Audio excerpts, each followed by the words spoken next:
Bien, mesdames, messieurs, bonsoir à toutes et à tous. Merci d'avoir répondu une nouvelle fois nombreux à cette invitation à ce vernissage. Et puis je voudrais surtout vous dire et dire à François mes remerciements. Généralement on finit par cela. Et moi je voudrais commencer par des remerciements parce que chaque fois qu'il m'est donné de participer à un vernissage ici, en repartant, et je le dis très sincèrement, je me dis quelle chance.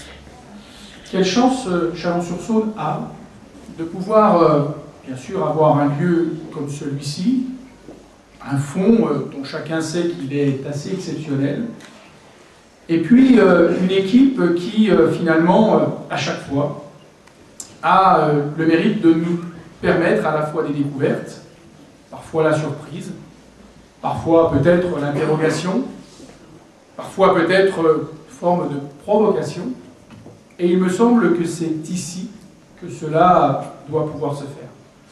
C'est ici que cela doit pouvoir se faire parce que il y a, me semble-t-il, dans la perception de l'idée que l'on se fait des musées, eh bien, finalement, quelque chose d'extrêmement moderne, extrêmement vivant.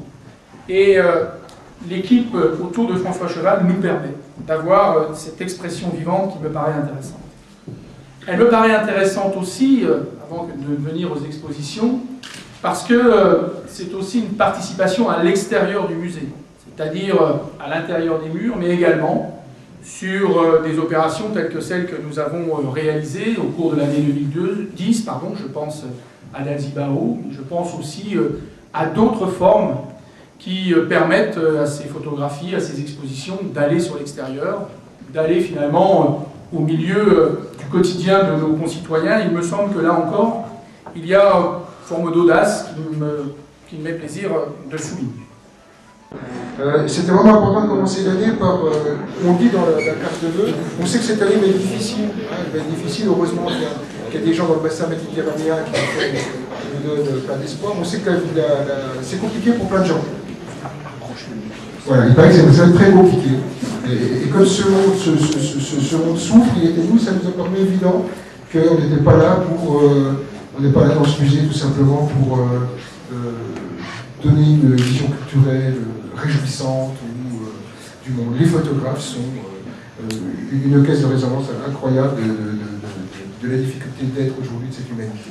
Alors en 3 expositions, je crois qu'on en rencontre. Alors c'est sûr, c'est pas ce qu'il y a de plus joyeux, mais BLV 4, et je remercie Sonia Florian d'avoir aidé à comprendre ça, c'est comment tout d'un coup la photographie contemporaine dans la Marche Vadel est une véritable rupture par rapport à la photographie du 19e. La collection de la Marche Vadel, c'est en même temps des images anciennes, des images contemporaines, mais on se rend compte que les images anciennes sont encore effectivement gonflées, remplies de l'utopie photographique du 19e.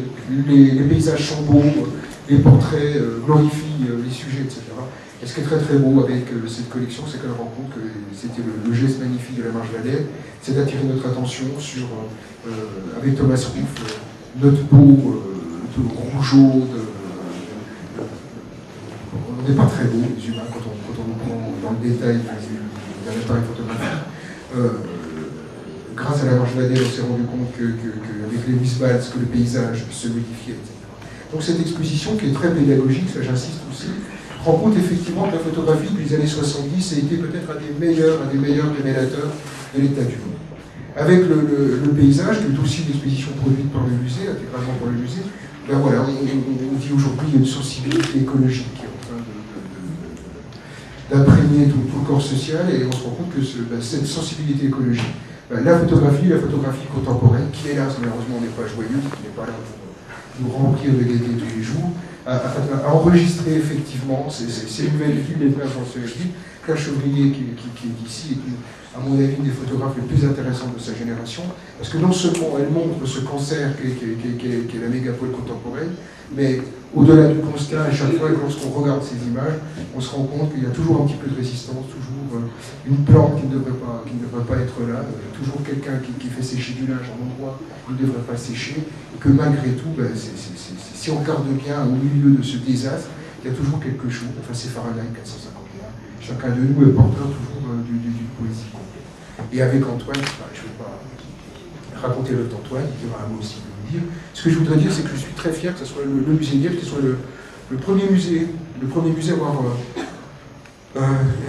qui ait le courage ou l'insouciance ou la conscience de dire ce type est un type important.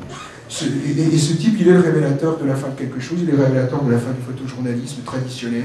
On aime tous Capa, on a tous adoré ça, mais ça marche plus. Et le fruit de la rencontre de la fin d'un monde de l'image, la fin d'un mythe, et en même temps d'un courage énorme de dire, ben voilà, il n'y a pas de neutralité du photographe, c'est moi, il n'y a personne d'autre qui est derrière l'appareil.